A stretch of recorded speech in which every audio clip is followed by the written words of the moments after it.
नमस्कार दोस्तों, हमारे इस यूट्यूब चैनल में आप सभी का स्वागत है। आज हम बात करेंगे 14 नवंबर की फर्स्ट शिफ्ट में जो क्वेश्चन पूछे गए हैं उनको हमने लेकर आए हुए हैं। ये क्वेश्चन हमने सेंटर में जा कर के स्टूडेंटों से एनालिसिस के माध्यम से लिया हुआ है, ठीक है। और कुछ दोस्त ऐसे हैं जो कि हमें व्हाट्सएप के माध्यम से क्वेश्चन भेजा हुआ है, ठीक है। ऐसे दोस्तों का हम शुक्रगुजार हैं जिन्होंने हमें क्वेश्चन भेजा हुआ है, ठीक है दोस्तों। तो ज़्यादा देर न करते हुए चलिए क्वेश्चन की तरफ ले चलते हैं आपको। तो पहला क्वेश्चन ये रहा आपके स्क्रीन पे। देखिए, तो पहला क्वेश्चन, आवर्त सारणी में तत्वों का अरेंजमेंट किस आधार पर किया जाता है। देखिए, आवर्त सारणी से डेली क्वेश्चन पूछा जा रहा है दोस्तों, डेली का डेली पूछा जा रहा है और इसी में घुमा फिरा के पूछा जाता है कि आवर्त सारणियों में किस तरह किया जाता है ना, किस तरह से अरेंजमेंट किया जाता है। थोड़ा सा हेर फेर कर देता है, बाकी क्वेश्चन वही रहता है। कभी परमाणु त्रिज्या से रिलेटेड पूछ देगा तो कभी विद्युत ऋणात्मकता से पूछ लेता है। तो इस चीज़ को आप ध्यान में रख कर ही जाइएगा, ठीक है डियर फ्रेंड्स। तो देखिए, आवर्त सारणी में तत्वों का अरेंजमेंट किस आधार पर किया जाता है, तो आप क्या बताएंगे, बढ़ती परमाणु संख्या के अनुसार किया जाता है, ठीक है।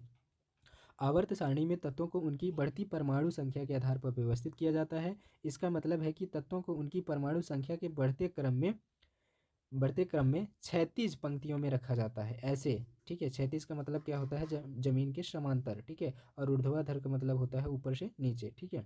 तो 36 पंक्तियों में रखा जाता है। जो एक परमाणु के नाभिक में प्रोटॉन की संख्या होती है, परमाणु के नाभिक में क्या होता है, प्रोटॉनों की संख्या होती है। यह व्यवस्था तत्वों के रासायनिक गुण के पैटर्न को अधिक स्पष्ट रूप से दर्शाती है, रासायनिक के गुण को भी ये अधिक स्पष्ट रूप से दर्शाती है, ठीक है डियर फ्रेंड्स। अगला क्वेश्चन ये रहा, ठीक है। अगला क्वेश्चन मेंडलीव से पूछ लिया कि मेंडलीव के बाद जीव विज्ञान और पादप विज्ञान में आगे रिसर्च किस किस वैज्ञानिक ने किया, तो आप क्या बताएंगे, मोशने ने वैज्ञानिक किया। अब मोसले के क्या नाम थे, उनका पूरा नाम HGJ, ठीक है, HGJ, ठीक है, HGJ। मोसले ने तत्वों को व्यवस्थित सारणी में सबसे महत्वपूर्ण सुधार किया जब उन्होंने सिखाया कि तत्वों की व्यवस्था प्रमूढ़ परमाणु द्रव्यमान के बजाय उनकी परमाणु संख्या पर आधारित है। तो जूलियस लोथर मेयर जैसे अन्य वैज्ञानिकों ने भी परमाणु भार और परमाणु गुण के बीच संबंधों पर काम किया, लेकिन मोसले के काम ने आधुनिक आवर्त सारणी का आधार तैयार किया, ठीक है डियर फ्रेंड्स। मोसले जी के पहले कई सारे आवर्त सारणियों पर शोध किया, जैसे मेंडलीफ जी ने किया था, ठीक है। मेंडलीफ के बाद इन्होंने मोसले जी आए और उन्होंने बताया कि परमाणु जो द्रव्यमान की वजह से हम लोग जो आवर्त सारणी है उनको परमाणु पर व्यवस्थित करते हैं, तो उस आधार पर ना करके परमाणु संख्या पर करें तो ज़्यादा सही रहेगा, ठीक है। ऐसा आइडिया किसने दिया, तो क्या बताएंगे, मोसले जी ने दिया, ठीक है डियर फ्रेंड्स। अगला क्वेश्चन ये है कि आवर्त सारणी में ऊपर से नीचे जाने पर विद्युत ऋणात्मकता, ठीक है, विद्युत ऋणात्मकता यहाँ पर ता होगा, ठीक है, क्या असर पड़ता है, ठीक है डियर फ्रेंड्स। अगर जो विद्यार्थी डेली एनालिसिस देखता होगा उसे ये देखकर पता चल रहा होगा कि क्वेश्चन कितने सारे रिपीट हो रहे हैं, ठीक है। उन्हीं क्वेश्चनों को घुमा फिरा के इधर उधर करके पूछ रहा है दोस्तों, ठीक है। तो आप लोग डेली का डेली एनालिसिस जरूर देखें डियर फ्रेंड्स, ठीक है। तो देखिए, आवर्त सारणी में ऊपर से नीचे जाने पर विद्युत ऋणात्मकता क्या होती है, तो क्या होता है, घटता है विद्युत ऋणात्मकता, ऊपर से नीचे आने पर विद्युत ऋणात्मकता घटती है, ठीक है डियर फ्रेंड्स। तो देखिए, आवर्त सारणी में ऊपर से नीचे जाने पर विद्युत ऋणात्मकता घटती है। ऐसा इसलिए होता है क्योंकि समूह में नीचे जाने पर परमाणुओं का आकार बढ़ता है, जिससे बाहर के इलेक्ट्रॉन और नाभिक के बीच का आकर्षण क्या हो जाता है, कम हो जाता है। परमाणु आकार में वृद्धि, जब आप किसी समूह में ऊपर से नीचे जाते हैं तो नए इलेक्ट्रॉन कोष जुड़ते हैं, इससे परमाणु का आकार बढ़ जाता है। परमाणु का आकार बढ़ने पर साझा किए गए इलेक्ट्रॉन नाभिक से और दूर हो जाते हैं, ठीक है। इसलिए नाभिक का इन इलेक्ट्रॉनों पर आकर्षण बल कम हो जाता है, जिससे किसी तत्व की सजा, है ना, तत्व की बजाय, ठीक है, यहाँ पर क्या होगा, बजाय इलेक्ट्रॉन को अपनी ओर खींचने की क्षमता क्या हो जाता है, कम हो जाता है, ठीक है। तो आप लोग ध्यान में रखिएगा कि आवर्त सारणी को ऊपर से नीचे जाने पर विद्युत ऋणात्मकता घटती है, ठीक है डियर फ्रेंड्स। अब देखिए, ऊपर से नीचे जाने पर घटती है तो नीचे से ऊपर जाने पर क्या होगा दोस्तों, बढ़ेगी। तो इस चीज़ को आप ध्यान रखिएगा, ठीक है डियर फ्रेंड्स। तो अगला क्वेश्चन है कि अर्थ का तार किस धातु का बना होता है। देखिए, घरों में दो फेस होते हैं, एक फेस होता है, ठीक है, एक फेस होगा और एक क्या होगा, अर्थ होगा, ठीक है, जिसको हम क्या बोलते हैं, अर्थिंग, ठीक है। तो एक फेस और एक अर्थ होता है। तो उनने पूछा है कि अर्थ का तार किस धातु का बनाया जाता है, तो अब क्या बताएंगे, गैल्वेनाइज्ड स्टील का बनाया जाता है या तांबे का बनाया जाता है, ठीक है। तो देखिए, अर्थ का तार मुख्य रूप से तांबे या गैल्वेनाइज्ड स्टील का बना होता है। तांबा इसकी उच्च चालकता के कारण, ठीक है, किसके कारण, चालकता के कारण सबसे आम विकल्प है, जबकि गैल्वेनाइज्ड स्टील का उपयोग करके इसके यांत्रिक गुण को और स्थापित के कारण किया जाता है, खासकर स्ट्रिप और रॉड अर्थिंग में। ठीक है, स्ट्रिप जब किया जाता है और रॉड जब अर्थिंग दिया जाता है, रॉड ये जैसे छड़ वगैरह हो गया, ये जब अर्थिंग दिया जाता है तो इनमें क्या किया जाता है, गैल्वेनाइज्ड का स्टील का सबसे ज़्यादा उपयोग किया जाता है। ठीक है डियर फ्रेंड्स, अगला क्वेश्चन है, अम्ल और क्षार का सूचकांक में कौन से लक्षण पाए जाते हैं, यानी कि अम्ल क्षार क्या का जो सूचकांक होता है वो क्या बताता है, तो आप क्या बताएंगे, रंग परिवर्तन से संबंधित है। ठीक है, यानी कि अम्ल और क्षार का सूचक एक ऐसा पदार्थ होता है जो अम्ल अम्ल और क्षार की उपस्थिति में अपना रंग बदलता है, जिससे यह पता चलता है कि वह पदार्थ अम्लीय है या क्षारीय है। ठीक है, तो अम्ल जो है वो क्या करते हैं, नीले लिटमस को लाल कर देते हैं, और क्षार जो है वो क्या करता है, लाल लिटमस को नीला कर देता है। इसके अलावा कुछ सूचक जैसे कि हल्दी का रंग भी अम्ल और क्षार के साथ बदलता है, इस चीज़ को ध्यान में रखिएगा। ठीक है, अगला क्वेश्चन है मणिखेड़ा बांध कहाँ से स्थित है। देखिए, मध्य प्रदेश के सारे बांध आप लोग पढ़ के जाइएगा, बांध से क्वेश्चन डेली पूछा जा रहा है। ठीक है, और ज़्यादातर नर्मदा, ताप्ती, सोन, बेतवा, इन्हीं सारी नदियों पर पूछा जाता है, तो इन चीज़ों पर आप ध्यान रखिएगा कि कौन सा नहर, कौन सा बांध बनाया जाता है। ठीक है, तो देखिए मणिखेड़ा बांध कहाँ से स्थित है, तो क्या बताएंगे, शिवपुरी में स्थित है। ठीक है, मणिखेड़ा बांध मध्य प्रदेश के शिवपुरी जिले में सिंधु नदी पर स्थित है। यह एक बहुउद्देशीय बांध है जो अटल सागर के नाम से भी जाना जाता है। मणिखेड़ा बांध का दूसरा नाम क्या है दोस्तों, अटल सागर बांध भी नाम से जाना जाता है। ठीक है, अगला क्वेश्चन है, मध्य प्रदेश में किस नदी का सिंचाई में योगदान नहीं रहता। मध्य प्रदेश में किस नदी का सिंचाई नहीं रहता, तो ज़्यादातर गंगा नदी का सिंचाई में योगदान नहीं है मध्य प्रदेश में। ठीक है, बाकी भारत में है, लेकिन मध्य प्रदेश में गंगा नदी से सिंचाई नहीं होती है। तो मध्य प्रदेश में कौन कौन सी नदियों से सिंचाई होती है, ये इंपॉर्टेंट बात हो गई। चलिए इस पर बात करते हैं। तो मध्य प्रदेश की सिंचाई में नर्मदा नदी हो गई, ताप्ती हो गया, बेतवा हो गया, चंबल हो गया, सोन हो गया, माही हो गया, केन हो गया, ठीक है, और वैन गंगा हो गया। ठीक है, जैसी कई नदियाँ योगदान है, इनमें से नर्मदा और ताप्ती पश्चिम की ओर बहती हैं, जबकि चंबल, बेतवा, केन, सोन और माही जैसे उत्तर पूर्व की ओर बहकर गंगा यमुना प्रणाली का हिस्सा बनती हैं। ठीक है, अपन जो है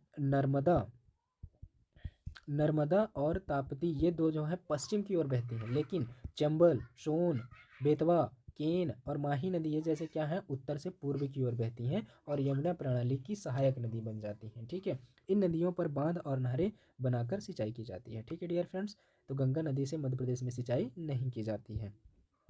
अगला क्वेश्चन ये रहा कि मिशन कर्मयोगी किससे संबंधित है, तो क्या बताएंगे, सिविल सेवकों से, यानी जो सरकारी जॉब वाले हैं उनको सिविल परीक्षा, यानी कि जैसे आईएएस आईपीएस वाले हो गए, इनके लिए ये नियम बनाया गया है। ठीक है डियर फ्रेंड्स, आईएएस, ठीक है, आईएएस और आईपीएस अधिकारी लोगों के लिए ये बनाया गया सिविल परीक्षा जानते हैं ना, जो एमपीपीएससी के अंतर्गत आता है, उनके लिए बनाया गया। ठीक है, मिशन कर्मयोगी भारतीय सिविल सेवकों की क्षमता निर्माण और प्रशिक्षण से संबंधित, इसका मुख्य उद्देश्य शासन में सुधार लाना, सिविल सेवकों को आवश्यक कौशल से लैस करना और सरकार नागरिक संपर्क को बेहतर बनाना, ताकि वे 2047 तक एक विकसित भारत के लक्ष्य को प्राप्त करने में बन सके। अभी हमारा भारत देश कैसा है, विकासशील देश है, तो उसको कैसा बनाना है, विकसित देश बनाना है। कब तक, 2047 तक। ठीक है डियर फ्रेंड्स, अगला क्वेश्चन है इसरो से संबंधित।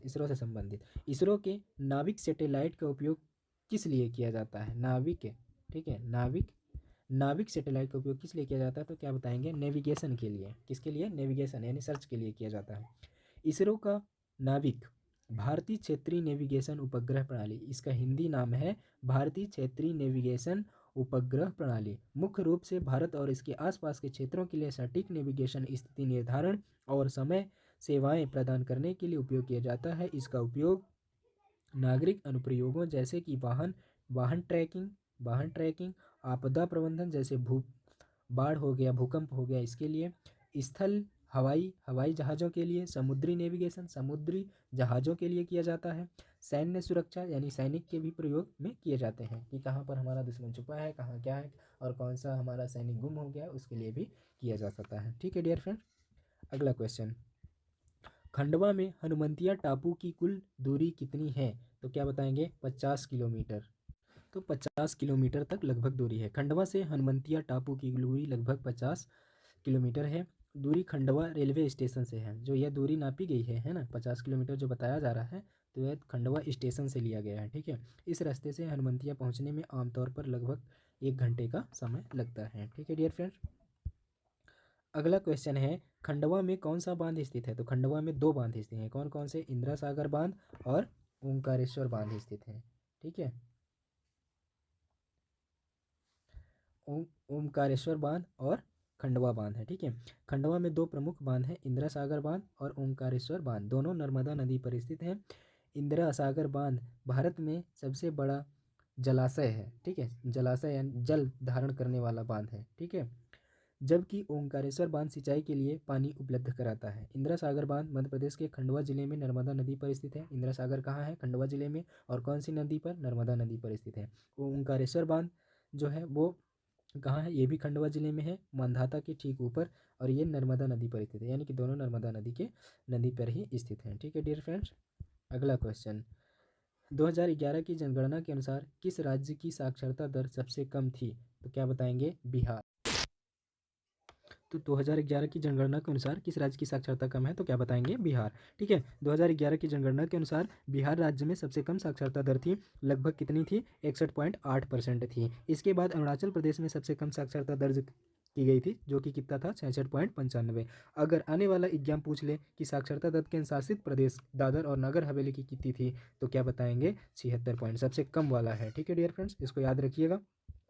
अगला क्वेश्चन है, अगला क्वेश्चन ये रहा कि खजुराहो मंदिर 64 योगिनी मंदिर में कौन देवता पाए जाते हैं? तो क्या बताएंगे? देवी काली की देवता, यानी कि मंदिर में कौन पाया जाता है? देवी काली माँ पाई जाती है। ठीक है, अब इसके बारे में जानते हैं। खजुराहो के 64 योगिनी मंदिर में मुख्य रूप से देवी काली माँ है। 64 योगिनियों की पूजा की जाती है। ठीक है, यह मंदिर तंत्र साधना से जुड़ा एक महत्वपूर्ण स्थल है और यह माना जाता है कि 65वीं कक्षा में स्वयं काली को स्थापित किया गया था, जो 64 योगिनियों का नेतृत्व करती है। यह देवी काली की शक्ति का ही रूप मानी जाती है और प्रत्येक की अपनी विशेषताएं हैं। मंदिर के 64, है ना, 64 मंदिर के कक्षाओं में 64 योजनाओं को समर्पित हैं। ठीक है डियर फ्रेंड्स, यानी कि मंदिर के 64 कक्षा हैं और 64 में कक्षाओं में 64 योगिनियों को समर्पित हैं। ठीक है डियर फ्रेंड्स। अगला क्वेश्चन है कि इस तरह से आया था कि इनमें से कौन सी नदी गंगा और यमुना से मिलती हैं? तो क्या बताएंगे?